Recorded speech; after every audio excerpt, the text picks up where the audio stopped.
கௌரவ சாணக்கிய ராகுல் ராஜபுத்திரன் அவர்கள் தமிழ் மக்கள் விடுதலை புலிகள் திராய்மடுவில் அடாத்தாக 10 ஏக்கருக்கு மேற்பட்ட காணிகளை பிடித்து வைத்துள்ளதென்றும் இது சட்டத்திற்கு முரணானது என்றும் கருத்துக்களை வெளியிட்டு மக்களை திசை திருப்பி அதிகாரிகளையும் மக்களையும் திசை திருப்பி குழப்புகின்ற செயற்பாட்டில் ஈடுபட்டிருந்தார். 75 வருடங்களாக செயற்படுகின்ற ஒரு கட்சி மக்கள் மத்தியில் அரசியல் ரீதியான கருத்துக்களையும் தெளிவூட்டல்களையும் மேற்கொள்வதற்கு மட்டக்களப்பு மாவட்டத்தில் 10 ஏக்கர் அல்ல 20 ஏக்கர் காணியினை நீண்டகால குத்தகைக்கு எடுத்து மிக பிரமாண்டமான அலுவலகத்தை கட்டி மக்களுக்கு அரசியல் தெளிவூட்டலை செய்யுங்கள். அதனை 10 ஏக்கர் காணிகளை சூறையாடி இருக்கின்றார்கள், காணிகளை கொள்ளையிட்டிருக்கின்றார்கள் என்று மிக பொய்யான வதந்திகளை கூறி அதிகாரிகளையும் மக்களையும் திசை திருப்ப வேண்டாம். மக்களின் அடிப்படை பிரச்சனைகளை தீர்த்து மக்களுக்கான அடிப்படை வசதிகளை செய்து கொடுப்போம், வறுமையில் இருக்கின்ற மக்களை மீட்டெடுப்போம் என்கின்ற அடிப்படையில் அந்த கோஷத்தினை முன்வைத்து நாட்டின் ஜனாதிபதி கௌரவ அனுரகுமார் திசாநாயக்க அவர்கள் ஆட்சி பொறுப்பை ஏற்றிருக்கின்றார். அவருக்கு 3 பெரும்பான்மை நினைத்ததை விட அதிகமான பெரும்பான்மை கிடைத்திருக்கின்றது. ஆகவே அவர் கொடுத்த வாக்குறுதிகளை நிறைவேற்றுவார் என்று நாங்கள் எதிர்பார்க்கின்றோம். இலங்கை தமிழரசு கட்சியின் மட்டக்களப்பு மாவட்ட நாடாளுமன்ற உறுப்பினர் கௌரவ சாணக்கிய ராகுல் ராஜபுத்திரன் அவர்கள் தமிழ் மக்கள் விடுதலை புலிகள் திராய்மடுவில் அடாத்தாக 10 ஏக்கருக்கு மேற்பட்ட காணிகளை பிடித்து வைத்துள்ளதென்றும் இது சட்டத்திற்கு முரணானது என்றும் கருத்துக்களை வெளியிட்டு மக்களை திசை திருப்பி அதிகாரிகளையும் மக்களையும் திசை திருப்பி குழப்புகின்ற செயற்பாட்டில் ஈடுபட்டிருந்தார். இதற்கான திட்ட முன்மொழிவுகள் கொடுக்கப்பட்டு அரசியல் கலாச்சார தலைமைத்துவ மத்திய நிலையத்திற்கான காணி திராய்மடுவில் பெறப்பட்டிருக்கின்றது.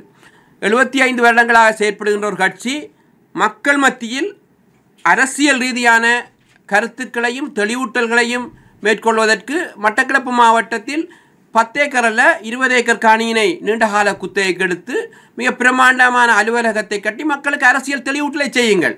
தமிழ் மக்கள் விடுதலை புலிகள் மக்களை அரசியல் ரீதியாக தெளிவூட்டுவதற்காக சட்டப்படியான காணிகளை பெற்று வெறும் 3 ஏக்கர் காணியினை பெற்று இவ்வாறு அரசியல் கலாச்சார மத்திய நிலையத்தினை அமைப்பதற்காக முன்வந்தால் அதனை 10 ஏக்கர் காணிகளை சூறையாடி இருக்கின்றார்கள், காணிகளை கொள்ளையிட்டிருக்கின்றார்கள் என்று மிக பொய்யான வதந்திகளை கூறி அதிகாரிகளையும் மக்களையும் திசை திருப்ப வேண்டாம்.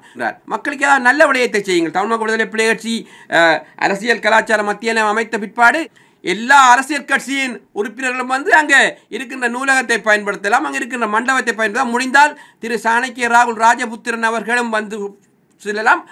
காணியினை அடாத்தாக பிடித்து செய்யவில்லை, சட்டப்படி இதற்கான ஆவணங்கள் அனைத்தும் கச்சேரியிலும் பிரதேச செயலகத்திலும் இருக்கின்றது, நீங்கள் பெற்று பார்க்கலாம். ஆக உண்மையில் இதற்கு முன்பு வந்த ஜனாதிபதி பலரும் இந்த கருத்தினை முன்வைத்திருக்கிறார். ஒவ்வொரு பேரில் இதனை சொல்லி இருக்கின்றார்கள். சுத்தமாக வைக்க வேண்டும், அதே போன்று ஊழலற்ற நிர்வாகம் கொண்டு வரப்பட வேண்டும், நிர்வாகங்கள் உடனடியாக தங்களது நிர்வாக சேவைகளை மக்களுக்கு வழங்க வேண்டும் என்கின்ற அடிப்படையில் பல்வேறு செயற்திட்டங்களை முன்னெடுத்திருக்கின்றார்கள்.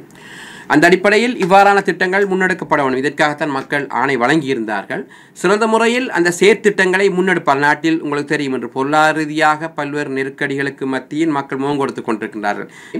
இவ்வாறான சூழலில் மக்களின் அடிப்படை பிரச்சனைகளை தீர்த்து மக்களுக்கான அடிப்படை வசதிகளை செய்து கொடுப்போம், வறுமையில் இருக்கின்ற மக்களை மீட்டெடுப்போம் என்கின்ற அடிப்படையில் அந்த கோஷத்தினை முன்வைத்து நாட்டின் ஜனாதிபதி கௌரவ அனுரகுமார் திசாநாயக்க அவர்கள் ஆட்சி பொறுப்பை ஏற்றிருக்கின்றார். அவருக்கு 3 பெரும்பான்மை நினைத்ததை விட அதிகமான பெரும்பான்மை கிடைத்திருக்கின்றது. ஆகவே அவர் கொடுத்த வாக்குறுதிகளை நிறைவேற்றுவார் என்று நாங்கள் எதிர்பார்க்கின்றோம், நிறைவேற்ற வேண்டும். மக்களும் அதற்காகத்தான் ஆணை வழங்கியிருக்கிறார்கள்.